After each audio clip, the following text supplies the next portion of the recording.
All right, guys and girls, the most interesting subject in the world is mold. I've got expert property manager Cleo here talking about the fix with mold.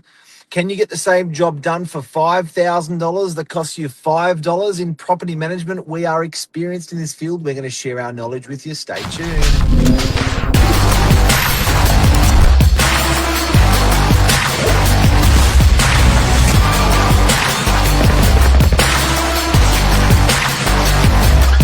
I'm the ringleader, so listen up.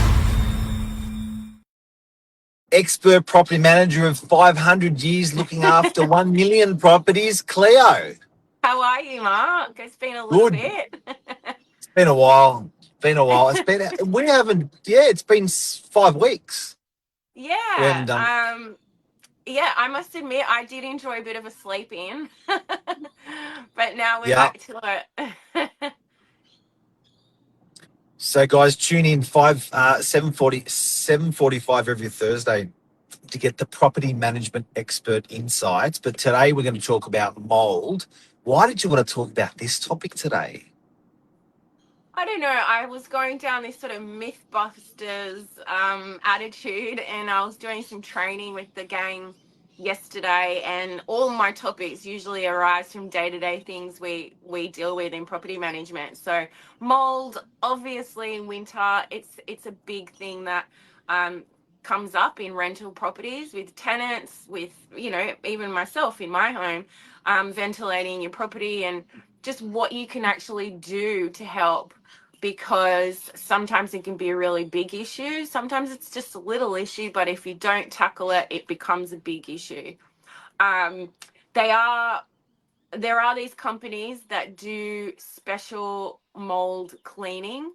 They basically have created a full-on business and market around making a tenant feel like they're in a safe, healthy environment by going in there totally Ghostbuster style. They wear their hazmat suits and they go in and they do what's called fogging, which is a fancy Right. spray gun that has their solution, and they defog the house and clean the house, but it doesn't come with a price tag below $2,000-3,000.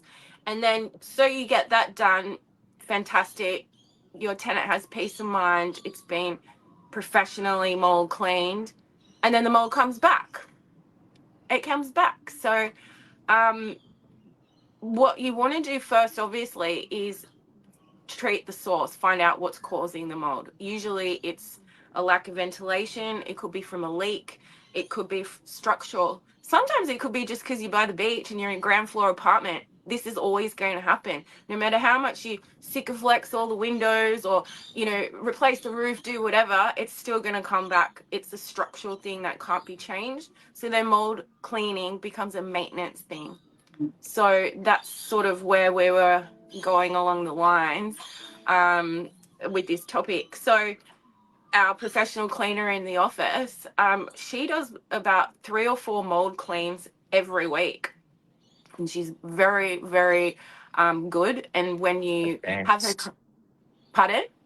Advanced.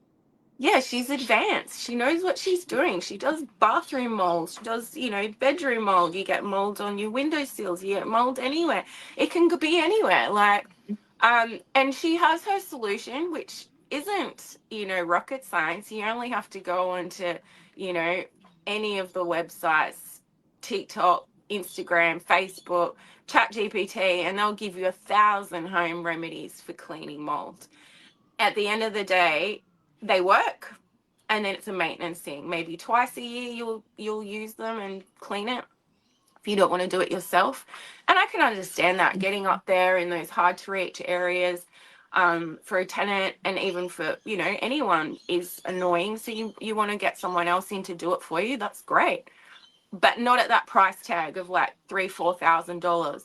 And then they write out a report and they say to you, oh, it's now being sanitarily, cleaned. You're fine. You're not going to cough. You're never going to get a cold. Disease. No mold spores. Yeah, there's not one spore in this house. Big word. Um, I know. but if you go to tribunal on mold, this is valid. This is a big thing. Um, it's relevant, and you can't just brush it under the carpet and say she'll be right, mate. As a landlord, and as a No. tenant, you certainly don't want to do that. But it sort of goes a little bit that way, where you go, "Who's is this the tenant's fault, or is this the landlord's fault?" I think from the beginning we have to start off. Water. Water is the world's way, God's way, someone's way of mold is is a natural way of letting people know that there's a problem. Yeah, it's moisture You know, and it's the end result. yeah. Yeah. It's even decided to make itself black, not white. So it really stands out, mold. So it's nature's way of saying, like, hey, we got a problem here. Now that problem, if you are masking that problem and not fixing that problem, it's more often than not that you've masked the problem. If that makes sense. You haven't fixed it. It comes back, you masked it. Um, Mhm. where it goes wrong, I think, is if they misdiagnose, which happens in a lot of things, if they Yeah. misdiagnose it and they're paying big bucks to get it fixed, and it misdiagnose, it can cost you tens of thousands of dollars, and this is a huge problem. And of course, mold is damp. And damp is no good to sleep in it, to be amongst it, or anything like No, that. it's unhealthy, definitely.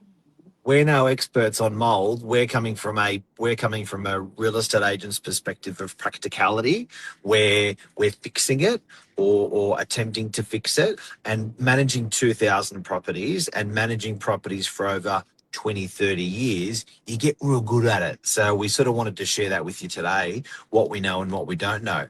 Where do you start and where do you finish when you get some, what does a complaint look like?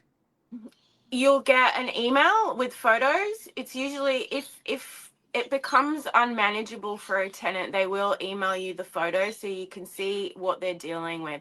And most of our tenants will go through a process of trying to fix the problem themselves. They'll purchase a dehumidifier, they'll keep it running, and then if their stuff starts to get affected, or they feel unhealthy, or their clothes are starting to show this or that, or their beds, for example, couches, usually that's where it starts. This is too much for me to handle now, I can't keep on top of it. That's when we have to diagnose the underlying issue. Is it the landlord's responsibility? Is it a leak? Is it a maintenance job? Or is it a ventilation issue? Everything closed up, no cross flow, drying of clothes inside all during winter, all these things that can contribute to the issue. So we first will go in with our plumber to basically check that there's no active water leaks. Once we can ascertain that that's not the case, then we look at other things like roofing and guttering, maybe windows, and we'll make sure that that's not the problem. If that is the problem, then we have to fix that problem. And in the Well, meantime, when I grew up, and when I'm much older than you, not I'm, really. oh, you're so Yeah. much younger. When I grew up, building changed. I remember in the corner of every single bedroom and every single living room, spiders could come through. Where from? Yeah. Do you remember those little grates Yes. that was right? So building has changed as well in the defense of mold, where there used to be a grate in the top corner, and this is going to sound foreign to some people because building standards, building code of Australia, all that stuff's changed. People don't do it. It was best practice, and people don't have to do it, so they don't do it. But get a blanket. There's a bit, and people used to cover it with paper sometimes through winter, and not cover it. We Sticky used to tape. see They still do it. they still do it. And then I remember, people saying, "I guess spiders coming through that." But like, no, behind that, there's actually a fly screen. But what it was that in the top corner of the room, it was a grate, and on the outside of the building, not directly opposite, but in another point in that wall, there was the identical grate on the outside. Cross flow, allowed airflow. So I've got to say, from the get go, talking about solutions, if you're waking up, and no one teaches us this, there's not a class, there's not a damp course for humans or kids or what. Nah, no one teaches. But if you're waking up in the morning and your window in the bedroom has water coming down the inside of the glass, you haven't had the window open, and you should. That's easy. Get a friggin' blanket or an extra blanket, but there needs to be ventilation in rooms, be it a bathroom, a wet area, be it a kitchen, be it a bedroom. There needs to be open that window. Get Totally. and I think people sometimes they look at you like a kook and go, what do you mean? But we do literally go into properties and it stinks. And you can't actually, you don't know because you're there every day. So you don't sort of have that awareness and you think that's normal. But I find that people now are actually, are closing up a little bit more, turning it. Aircon is a mechanical way of doing it. Yeah. But there is a natural way of doing it. And just good old fashioned airflow through these units is so bloody important. You definitely need to have the windows open, and when you leave for work, leave them open. It'll be cold when you get home. That's when you can shut everything up, put the heater on, and then back again in the Sure. morning, open it all up. And even bathrooms, which are very, very mold prone, if you're not regularly keeping on top of cleaning your shower and things like that. Also, just to quickly touch up on fans. So fans are a structural thing in units. Strata do look after the fans. If your exhaust fan isn't holding up a piece of toilet paper when it's on, there's Yep. something wrong there. It's not dragging enough of there's something wrong with the fan. So then you've got to let your agent know. It's too late for us when we come to do the routine and your ceiling's black to then say, Yep. oh, the fan's stopped working. It's like, well, we need to know the fan's not working so we can fix that. So then we can make sure that, when you shower, you're not going to get all this mold on your ceiling. And in some strata buildings, it's law to have that fan going. You don't think it's actually going because you can't hear it. But on the top of the building, there's a master fan that extracts out of the 10 bathrooms in the 10 units in the unit block of 10. And it actually stays on 24/7. So it's a natural cross flow. So, we've sold in buildings that are brand new that actually it is a council, it's part of the building code and it's part of a council certification to actually have that as cross flow, where those things are actually are forcing air through the property. But clothes need it, beds need it, pillows need it, curtains need it, carpet needs it. Cross flow air is friggin' important, and it's such a lay thing to talk about, but it's so bloody important in your everyday living in a rental property. Yeah, I agree 100%. And yeah, before I go to work this morning, I'll be opening up all the windows. I'll be making sure that all the bedroom, steam has gone out. So then we don't get any more. Freshen up. Yeah, that's Freshen it. up. Leo, thanks so much for today. I think we've hopefully just cleared up a little bit for people. There is a little bit of responsibility on an occupier with mold, and sometimes it's not always actually a problem. It's just a practice that you should be practicing on a daily basis. And sometimes it's a problem. If it is a problem, be careful that you don't get ripped. Totally. See you next week, guys. Ciao. Ciao.